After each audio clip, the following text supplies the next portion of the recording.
Hey folks, Quill18 here, and welcome to another episode of Let's Play Kerbal Space Program.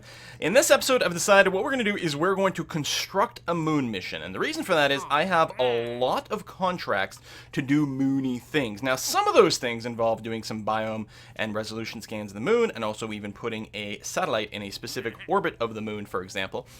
But I also have missions to plant a flag on the moon, and very interestingly, I have this one here to extract ore from the moon and deliver it to Kerbal. So I've never done that. I have never extracted any ore from another planet. And I think my ultimate goal for this particular campaign playthrough will be to build a sort of roaming mothership that can do a bit of like a grand tour of the solar system by entering orbit around various planets, dropping down some both survey ships but also ore gathering ships so that we can get a new source, we can refill our fuel basically from the surface of various planets. We may do that using carbonite, which is one of the mods that I have installed. Carbonite is a new resource that was added in this mod that you can gather. You can actually even gather it from orbit and different things like this. And it's sort of present everywhere, but there's hotspots. So ultimately you have to go to the hotspots and then harvest it from there. So we're going to see how that goes. But I think it might be really good practice for us to do that. You'll see we also have another one there for Minmus. I've gone ahead and upgraded my administration center so that I can have unlimited contracts, so I could take them all. We also have a new surface outpost on Minimus, which is interesting. And actually, what's interesting about the one for Minmus is it doesn't actually require us to return with the ore.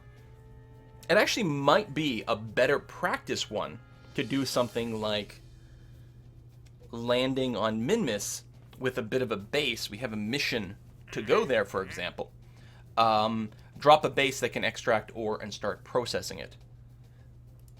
Maybe we'll do that next. I do like the moon thing. The satellite stuff is also very tempting. These, I believe, can both run pretty well at an orbit of up to 500 kilometers, which is pretty good. The satellite in a specific orbit is actually relatively low. And with this inclination, it's also going to be relatively high, relatively polar. It's going to want mystery goo. The best thing to do is probably to complete this mission, and that will open up some more contracts, actually. So I guess we're not going to land on the moon today. We are going to put a satellite in orbit around the moon, and it's going to have the biome scanners. We're going to have to make sure it's got enough excess delta V to, after completing the mission, we might need to readjust for the biome scanners, but even then, I'm not sure. Anywho, we are obviously going to start with a probe core of some kind. We've got the Octo over here, and then there's the Hex over here, and I'm trying to remember the difference between the two. This has better reaction wheels, and then prograde, retrograde, hold. Yeah, so this is the more advanced version, so we may as well use the more advanced version. I think for our purposes, it doesn't really matter one way or another, because we do use the MechJeb stuff, because it's just so much more convenient. I mean, if you wanted to play a little bit more hardcore, well, obviously you wouldn't be playing with the mods, and you would use that, but I don't think the Smart ASS is that particularly cheaty. It's just slightly more convenient than worrying about it yourself. Alright, so that's going to be the core. Now, for our satellite in orbit, it does need a mystery goo. Have a part on the vessel, okay, and it does need mystery goo, but other than that, it doesn't really need anything. I think we'll use an actual mystery goo container as opposed to one of the universal storage things. I think that's going to be perfectly fine. So if I can find the mystery goo, there it is. I mean, should I just stick it on top? I'm kind of tempted to do that because we might be able to get it a little bit better centered. I mean, you can't use the snap here, so you're gonna have to just sort of visually try to center it as well as you can. And then we'll throw on the antenna. At least the antenna is relatively light, and I like the idea of putting it on top too. It's less likely to, I don't know. It's fine. There we go. Might be slightly modestly off-center, but not too much.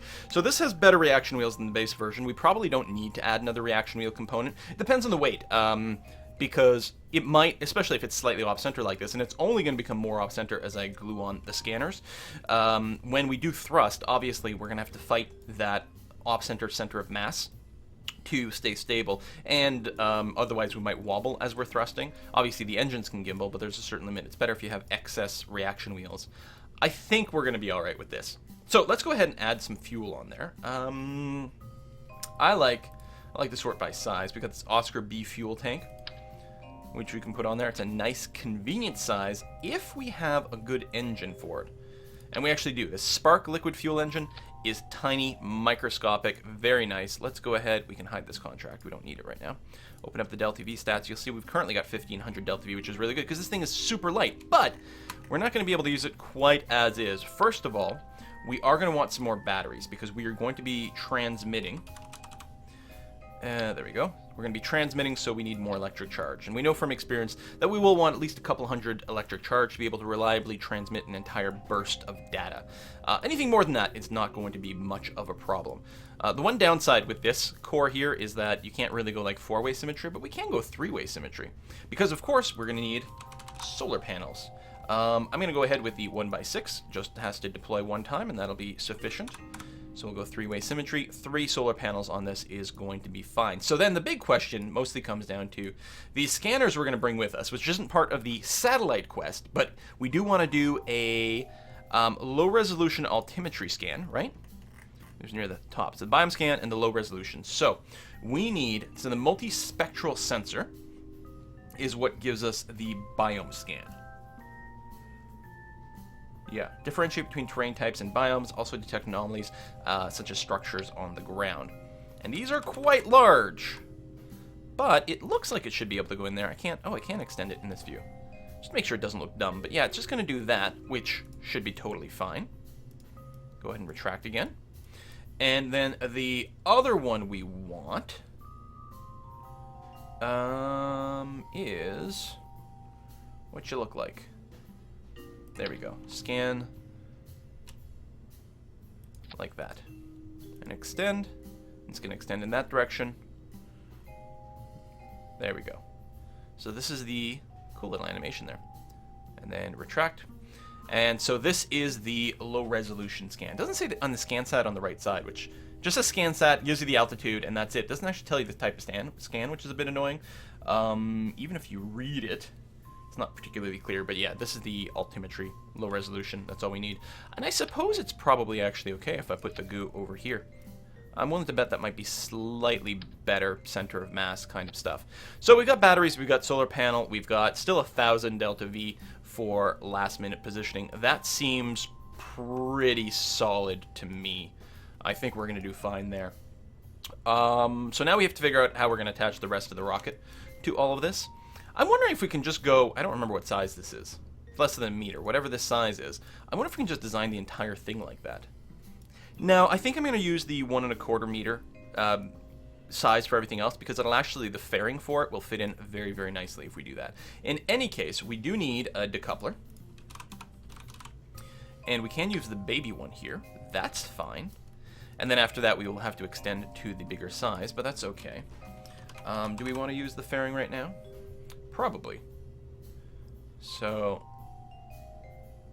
presumably that's, okay, that's that size. Interstage. What's the difference here? Enable side fairing to hold the part at the top. Oh, right, which we don't need. And then the fairing base. Fairing ring for mounting side fairings to your payloads. Raised surface can ease. Right, this should be fine for us in this case. I'll use the conic fairing. Turn on symmetry. And there we go. I think that'll be okay. Alright, so then we need our stages that will get us to the moon, which shouldn't be too difficult. We could use a procedural fairing, which I'm quite keen on. We could also just use one of those. Actually, that's probably going to be way more than we need. I'm willing to bet we can use the 400 one with the Terrier engine. Terrier engine over here. Wow, we're already up to 4000 Delta V, which is pretty crazy.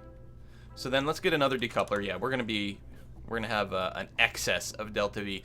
But ideally, we would like to have our satellite to have lots of extra Delta V because we could get missions later on that have us reposition the satellite. So that would be very convenient to do. And then we're gonna grab our swivel engine down there and end up with almost 6000 Delta V, which is going to be lots and lots and lots. And should be more than enough to do everything we need, hopefully.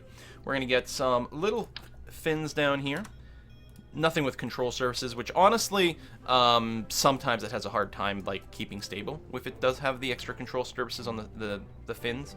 As long as you've got gimbling on the engine, we should be fine in the atmosphere. So we'll ride this for 1600 delta V. That'll be more than enough to get us into a thin part of the atmosphere where the winglets won't really do anything anymore. Then this bad boy, actually, this is a Terrier, right? This Terrier is going to light up still within the atmosphere, which isn't really ideal. We're going to lose some of its efficiency. So let me go ahead and actually replace this with a procedural tank.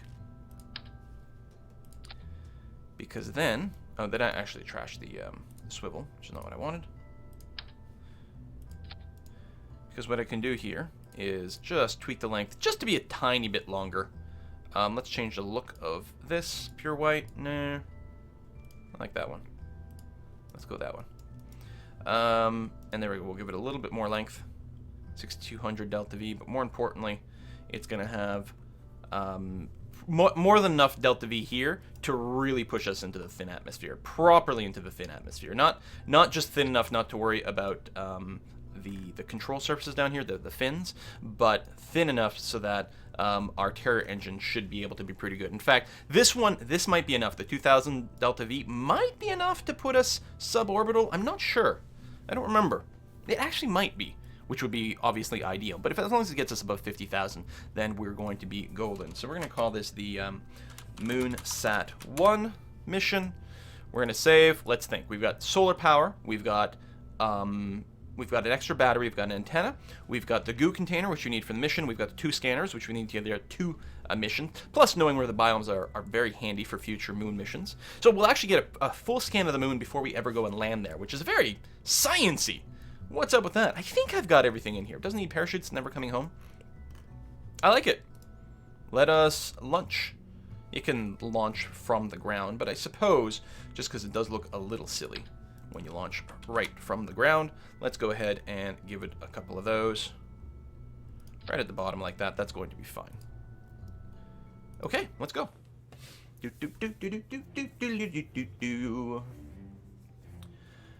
Being as light as it is, and relatively short, it should be pretty controllable. The fairing, it doesn't stick out weirdly. It shouldn't grab any extra air. I think this should actually be pretty nice to fly. We'll go to full throttle. I'll probably want to throttle back. Let's just double check the staging here. Go to there, which also blows off the fairings, which is good. The fairings are there while you're in the atmosphere. By the time we light this, we're not going to want the fairings anymore, so that's perfect. And then at some point detach there and light the final stage. I'm pretty happy with that. And yeah, our thrust to weight is 1.8 here with this engine, which is going to be a little bit high. We'll probably throttle back relatively soon after launch, but otherwise we are good. I'll open up the Smart ASS just so that we've got that option soon, because we'll want to go and lock to Surface Prograde, which we can do with our SAS with this core, but I'll use the Smart ASS for it. Okay, let's launch. Good, excellent, successful separation. Yeah, our speed is climbing quite quickly. Also notice our thrust weight will increase pretty quickly as we start to drain some of this fuel as well. And as always, when we hit about 100 meters per second, which will happen pretty quickly, throttle down a wee bit here. I'm going to just tip over a little bit and try to get roughly 10 degrees, but even 5 degrees would be probably more than enough over here. Actually, besides these fins, I think I'm going to go ahead and manually go a little further, because I think our locking to Surface Prograde is going to... We're not going to gravity turn quite as much as we might on other designs, because we're not that long. Our center of gravity is mostly low, and we've got pretty significant fins. So there we go. We've got that. I'll actually go and encourage it a little bit more. There we go. Let's lock to Surface Prograde. Now we're in gravity turn mode. I will throttle back because we are going to start to hit some aerodynamic effects here that we don't necessarily want. Speed is still going up at this point, which is exactly what we're looking for.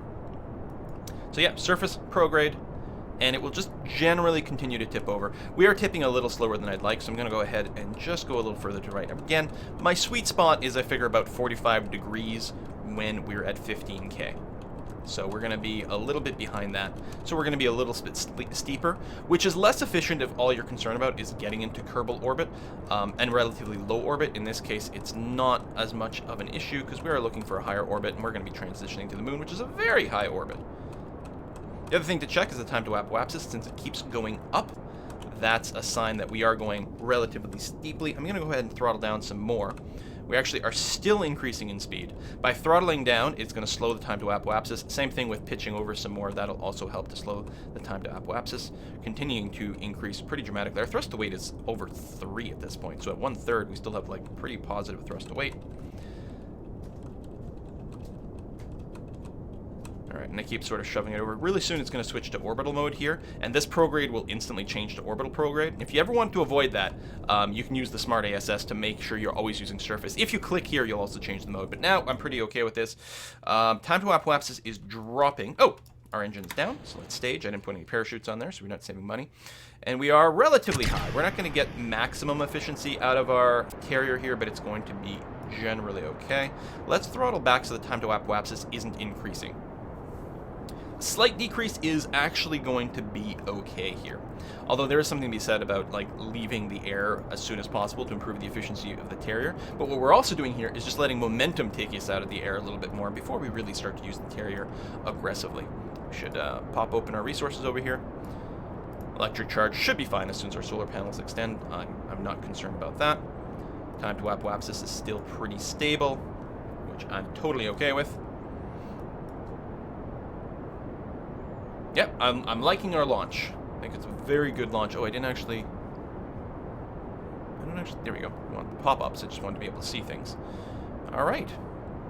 And the apoapsis is crossing 70, so we'll clearly be making it into space relatively soon. Time to apoapsis is actually increasing here, which is a sign that we could throttle back completely. Or what I'm going to do is, actually, I could, instead of locking prograde, I'll just go horizontal, which is going to be better. So the lower you go to the atmosphere, the less it'll raise the apoapsis, the more it starts to circularize. It's actually time to apoapsis dropped for a second, now it's going back up, which is totally okay. And we'll just keep doing this until our apoapsis gets to about 100.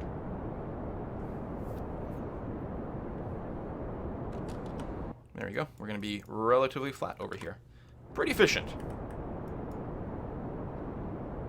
In the interest of time, let's just go ahead and hit the go juice, raise our apoapsis to 100, and then we'll just hit the brakes and circularize once we get there.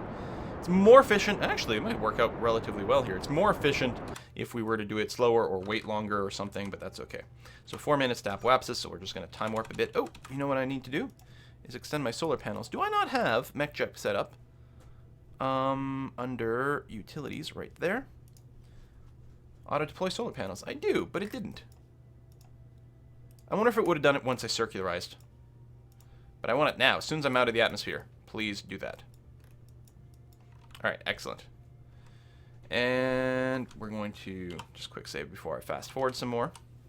Going to just bring our apoapsis down. It's going to be well under a minute of burn. Woo, that took a long time to slow properly, but that's okay. And then there's the extra little delay because of my physics fixer, which I'm okay with. So let's do a bit of a burn here, just as long as our parry is above 70. Groovy. Okay, so we're not going to do a blind moonshot this time, which is nice.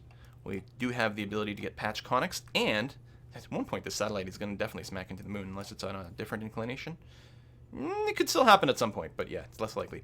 And we could, of course, do the normal shot where you just wait for the moon rise, but in this case, I think I'll go ahead and just plan the maneuver, and that'll be totally okay.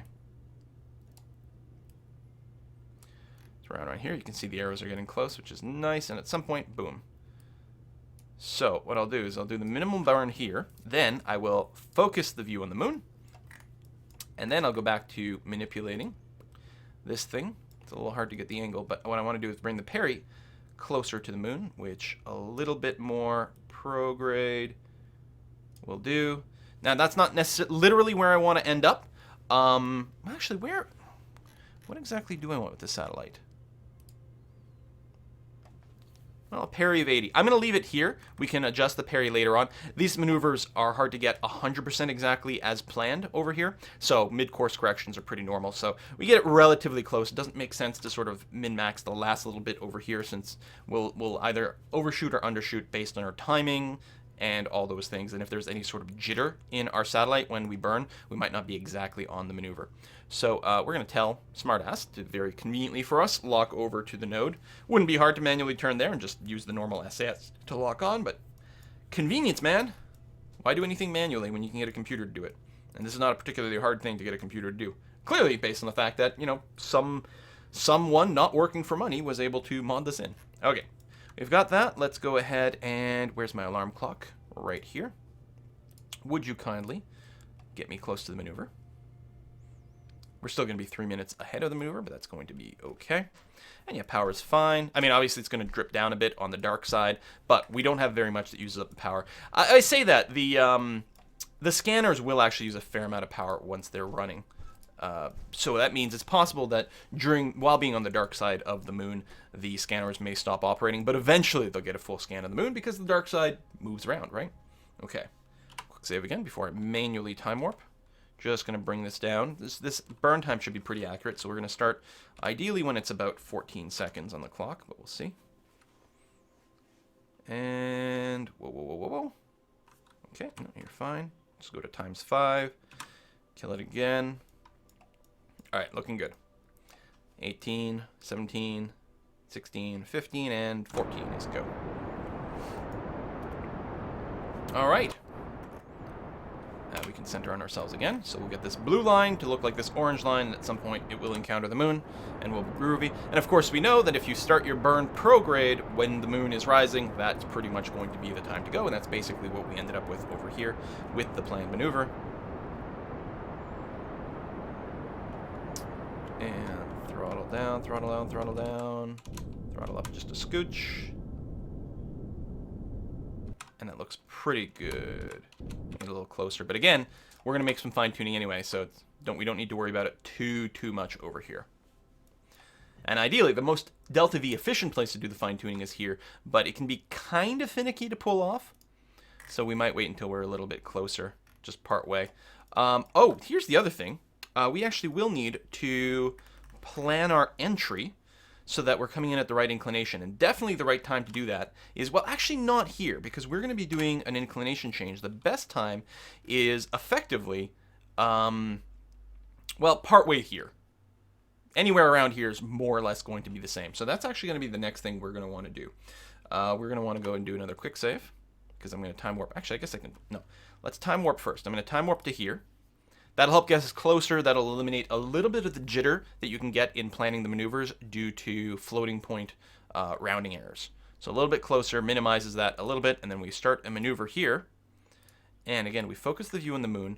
And what we want to do is we want to come in so that we're aligned to this pink line in some fashion. So from here, we want to burn normal at some point to come in a little above.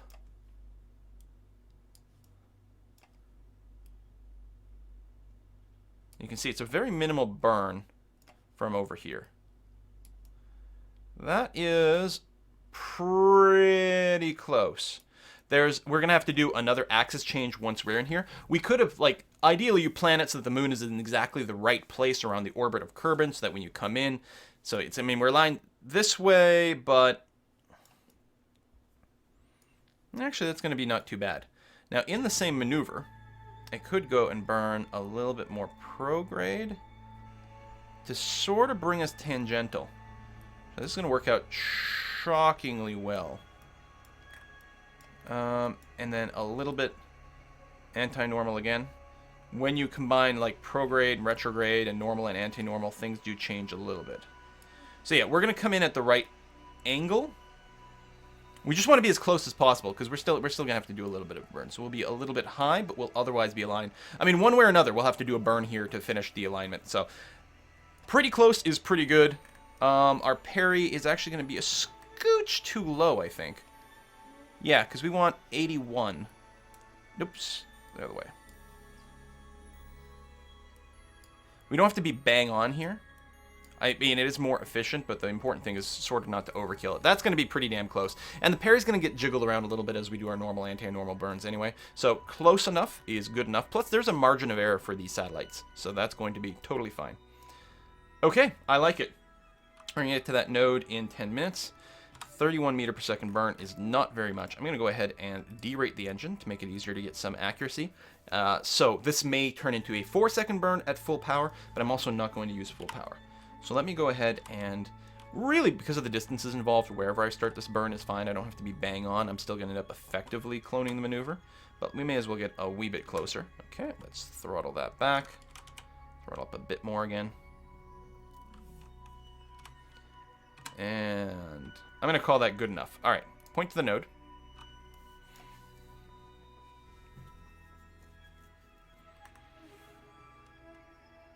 And we're going to slowly throttle up here. Yeah, even at 25%, it's not going to take much. And so we're not going to get, because we're not burning exactly the node, nor are we burning it all instantaneously, there's going to be a slight variation in what we end up with. But that's going to be pretty damn good. Look at that. Pretty damn good. Then we come into the lunar orbit, we're going to go ahead and just burn retro over there, and that will in fact be the next step. And actually, I think this entire stage here will be everything we need to get into the satellite orbit. So we're going to get another 1,000 delta V to either satisfy future satellite orbital change missions that we'll get, and or optimize replacement for the scans if need be. Okay, I think I can just go ahead and warp to the sphere influence change. Very high speed. And with this, we definitely don't want to cross faster than times 50, because there's a chance when you go at higher speeds changing through the sphere of influence, just because of the way the updates tick, you might end up in slightly different orbit than you'd planned. At times 50, you tend to be pretty safe. Okay, so we have crossed at times 50. Now, the thing I always forget to do over here is, especially since the distances are so large and it looks like we're not moving fast, I always forget that I'm still actually time warping. Of course, I can't do anything while time warping. So now that we're basically here, I'll add the maneuver now. I want to wait for planning this maneuver until we're actually here, because again, we might get a little bit of jiggle wiggle and things might change a bit, but now I can go ahead and plan it. It's a very simple retrograde burn until we end up. So it's not quite right, but you can fix that with a little bit of radial burn. And combining the two directions does save you some stuff. We could have fixed this some other way. We could have just burned retro enough here, then done another retrograde burn somewhere else, but that's going to be fine. I didn't actually look, but that should have almost not changed my my burn at all. And okay, we're not going to be on quite the right inclination, and I'm not going to do an inclination change here. The sweet spot to the inclination is where your two orbits will cross. So the dashed line is where I'll be after this maneuver, and the pink line is my target. So right here where they cross, that's where I want to burn, coming around. Hold on a sec. I'm coming into this the wrong direction. I took it for granted that we would be going anti-clockwise, which is the standard orbital direction. But we're actually coming in the opposite way. So either I have to do a massive normal change. Oh, this is terrible.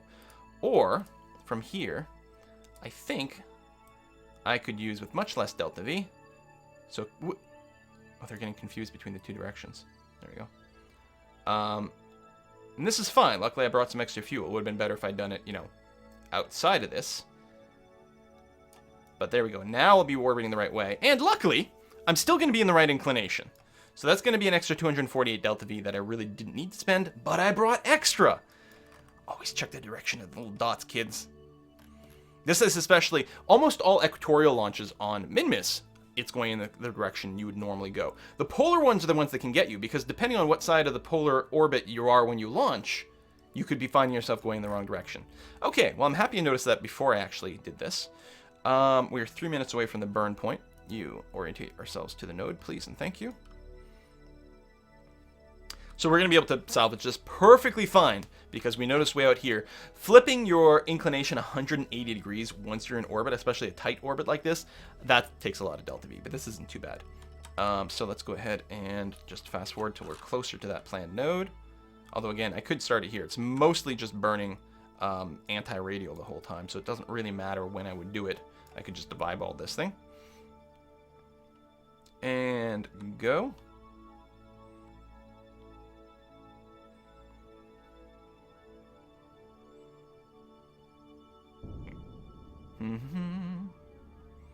And that flips, so now we're orbiting the other way, although we're currently on an impact course to the moon. Hopefully we don't get a dang it event right now. That would be bad.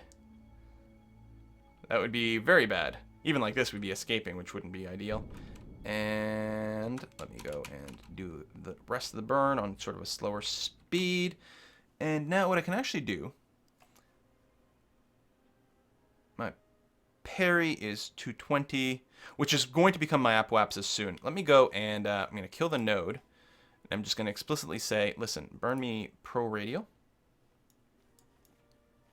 And I'm just going to push this out so that the parry... Well, actually, no, we're going to be okay because...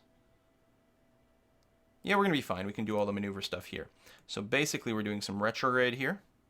But we're also combining it with a wee bit of this. And you'll see the delta V changes are not that big by doing that. Mostly, we're just doing a bunch of retrograde burning.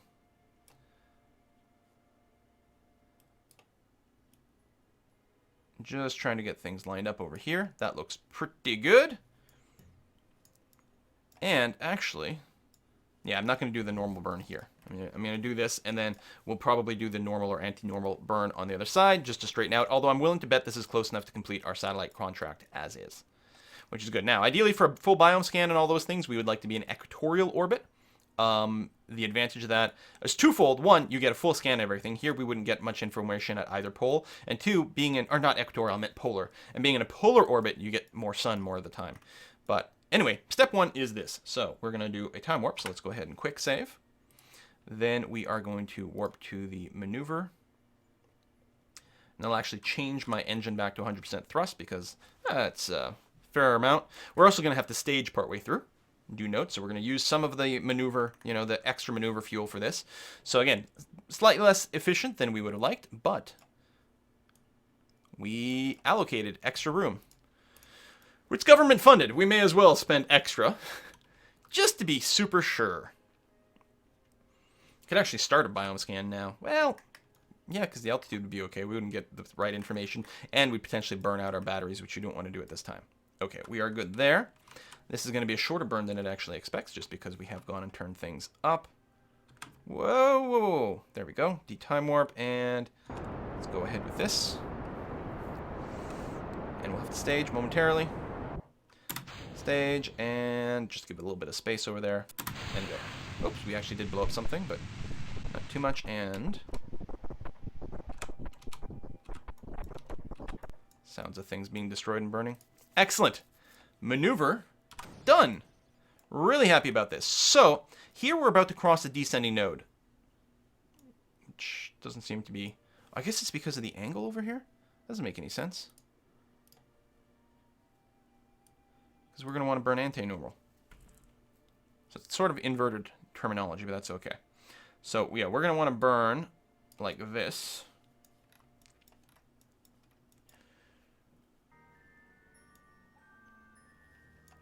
That's going to be pretty good. So, it's not a very long burn. Lock yourself to the node again. And our thrust weight is really high here, because we're very light. So we can go and bring this down way low. And estimated burn, it's got nothing. Well, it doesn't really have the info on this engine, or this engine was blasting at full. This would have been less than a second, I suspect. So we're going to wait, and this one's a little bit more important to try to do bang on the node.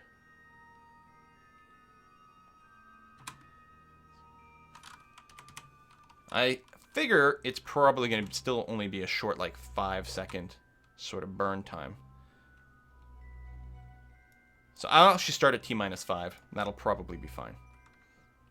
Okay. There we go. It's very cute. And well, technically try to finish it. There we go. Okay.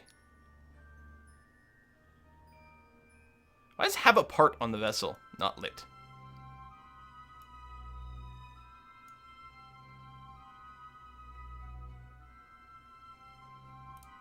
What the? We're in the right location. We have the mystery goo. Have a part on the vessel. I have parts on the vessel.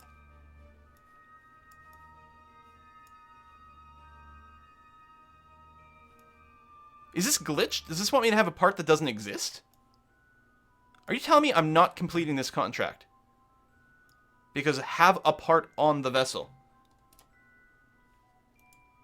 That feels kind of like a bug to me. I don't know about you guys, but it sort of feels like a little bit of a bug.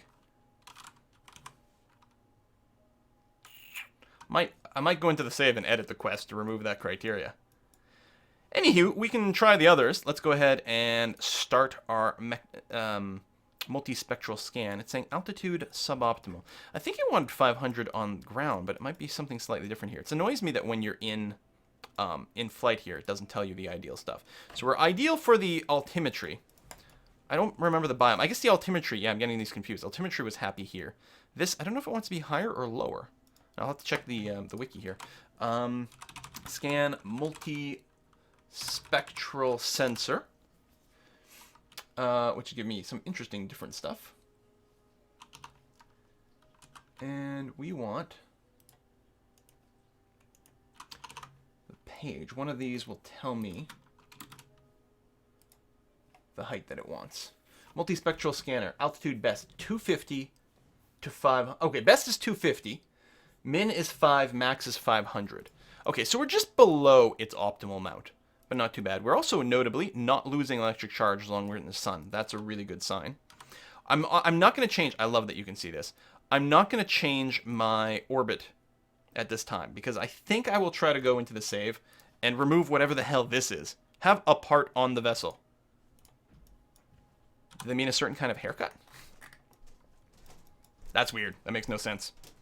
But we are starting to accumulate some data here. I don't think, because we need 75% low resolution and biome. I suspect that with this inclination, we won't get there. The nice thing is you don't actually have to keep this loaded to complete those scans. You can go and do other things. You could just go to the ground station and time warp for, a couple of months. It's not even going to take that long. And then it will come back and give us that info. You can get some cool information, too, if you go to scan, big map. I don't know if you guys have ever seen this. If you watch my old series, you can. So this is Kerbal. That's not what I want. I want the moon right over here. So you can see my orbit here. This is the orbit I'm going to take. So it's only going to show me stuff under there. So there's no way we get 75% with here. We'll definitely have to go polar. But this is the altimetry data over here. So we're getting height information and slope information, which is cool. Well, I think we get slope as well. Should be color-coded based on the severity of the slope. So you want to avoid really slopey parts when you're landing. You want flat parts. But then there's the biome as well, which is really handy for planning your landings, so you can get signs from new biomes every time. So Midlands, and then there's a Highlands over here, and I think there was a crater somewhere in here. Maybe none that we can see. So we're going to get some info, but yeah, we won't get our 75%, which is what we're looking for. Electric charge is good, though. We can leave that. I'll see if I can edit the save. And then probably between episodes, assuming that all works out, I'll go and just do a inclination change to be more polar, which will help with our scan. I might also go ahead and raise our periapsis so that we get our scans slightly more efficient. There's a maximum sort of range. There's an optimal range for spotting stuff on the ground. So if you're too far away, then you have a hard time spotting stuff on the ground. But if you're too close, you get such a tiny little field of view, just a tiny little strip every time. The higher up, the wider the strip, but there's a maximum range to the optics. So that's a sort of sweet spot for the scan stat. But yeah, that's it for this episode. Thanks for watching, folks. If all goes well, next episode, I think we'll try to land on the moon and see if we can collect some rocks. Either that or base on Minmus. See you next time. Bye-bye.